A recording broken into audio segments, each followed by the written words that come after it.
നമസ്കാരം. എൻ്റെ പേര് അദ്വൈത് വി അജേഷ്. ഞാൻ സെന്റ് തെരേസാസ് HSS വാഴപ്പള്ളി സ്കൂളിൽ 5Bയിൽ പഠിക്കുന്നു.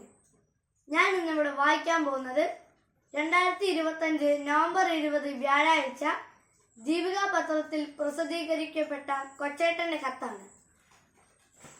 കുളവി കുത്തി മകളുടെ മുഖത്തും അമ്മയുടെ അകത്തും. സ്നേഹമുള്ള DCL കുടുംബാംഗങ്ങളെ, 3 ആറുകൾ ചേർന്ന് ഒരു പുഴയൊഴുകുന്ന മധ്യ കേരളത്തിലെ ഒരു പട്ടണത്തിൽ കഴിഞ്ഞ ദിവസം ഒരു സംഭവം നടന്നു. ആ പുഴയുടെ ഓരം ചേർന്ന് അല്പം ഇടുങ്ങിയൊരു പാതയുണ്ട്. വലിയ ആൾസഞ്ചാരമില്ലാത്ത ആ വഴി നഗരത്തിലെ കോളേജിലും സ്കൂളുകളിലും പഠിക്കുന്ന ചില വിദ്യാർത്ഥികളുടെയും യുവാക്കളുടെയും വികാര രംഗമാണ്.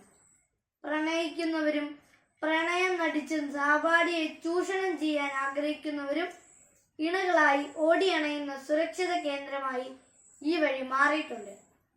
സഹപാഠിയാവാം, ഫേസ്ബുക്കിലോ ഇൻസ്റ്റാഗ്രാമിലോ പരിചയപ്പെട്ട അപരിചിതരാവാം. കുണുങ്ങിക്കുഴഞ്ഞും കുശലം പറഞ്ഞും പലപ്പോഴും പലരുടെയും കൗശലങ്ങളുടെയും ഇരകളായും പല ആൺകുട്ടികളും പെൺകുട്ടികളും മാറുന്ന ഒരിടം കൂടിയാണ് പുഴക്കരയിലുള്ള ഈ പ്രണയപാത.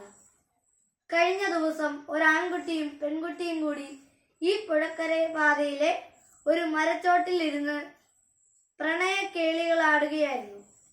അപ്പോൾ ഒരു പറ്റം കൊടും വിഷയമുള്ള കുളവികൾ പാഞ്ഞു വന്ന് പെൺകുട്ടിയെ കുത്തോട് കുത്ത്.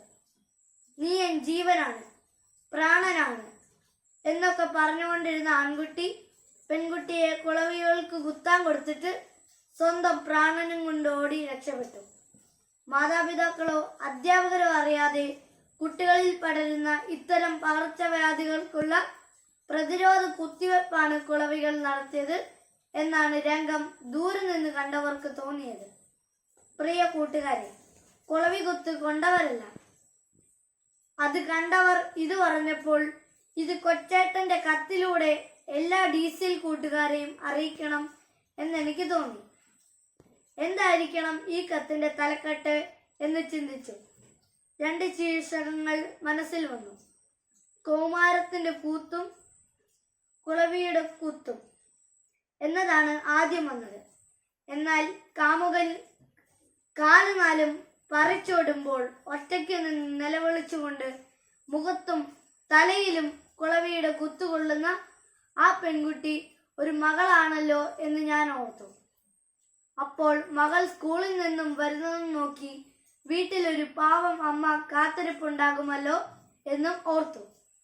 മകൾക്ക് മുഖത്ത് കുളവി കുത്ത് കിട്ടുമ്പോൾ അമ്മയുടെ അകത്ത് അമ്മയുടെ മനസ്സിലും കുത്തുന്നുണ്ടാവുമല്ലോ. മകളുടെ ചതിയുടെയും സ്നേഹരാഹിത്യത്തിന്റെയും ധിക്കാരത്തിന്റെയും കുളവികൾ മാതാപിതാക്കളുടെ ഹൃദയത്തിലേക്ക് എന്നും ഇത്തരം കുളവികളെ അയക്കുന്ന മക്കളുടെ എണ്ണം കൂടി വരികയാണ് എന്ന് തോന്നിപ്പോകുന്നു. അതിനാൽ കുളവി കുത്തി മകളുടെ മുഖത്തും അമ്മയുടെ അകത്തും എന്ന ശീർഷകം കൊടുക്കാമെന്ന് തീരുമാനിച്ചു. നിങ്ങൾക്ക് ഏതാണ് കൂടുതൽ ഉചിതമെന്ന് തോന്നുന്നത്? കൂട്ടുകാർ നിങ്ങൾക്ക് വേണം. നല്ല സൗഹൃദ ബന്ധങ്ങൾ, സഹപാഠികളോടുള്ള അന്തസ്സുള്ള ഇടപെടലുകൾ, സഹപ്രവർത്തനങ്ങൾ എല്ലാം നല്ല വ്യക്തിത്വ വികാസത്തിന് ആവശ്യമാണ്.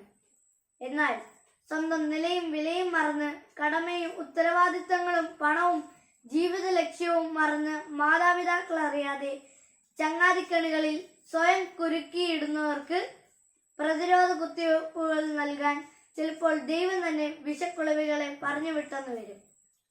നമുക്ക് ഈ ജീവിതം തന്നത് ദൈവമാണ്. മാതാപിതാക്കളിലും അധ്യാപകരിലും കൂടിയാണ് ഈ ദൈവം നമുക്ക് പ്രത്യക്ഷപ്പെടുന്നത്. അതിനാൽ മാതാപിതാക്കളുടെ വിയർപ്പിന്റെ വിലയുണ്ട് വളരുന്ന മക്കൾ ആരും അവരെ അറിയാതെ സ്വകാര്യ ബന്ധങ്ങളും സൗഹൃദങ്ങളും സൂക്ഷിക്കുന്നത് എങ്ങനെ ശരിയാകും?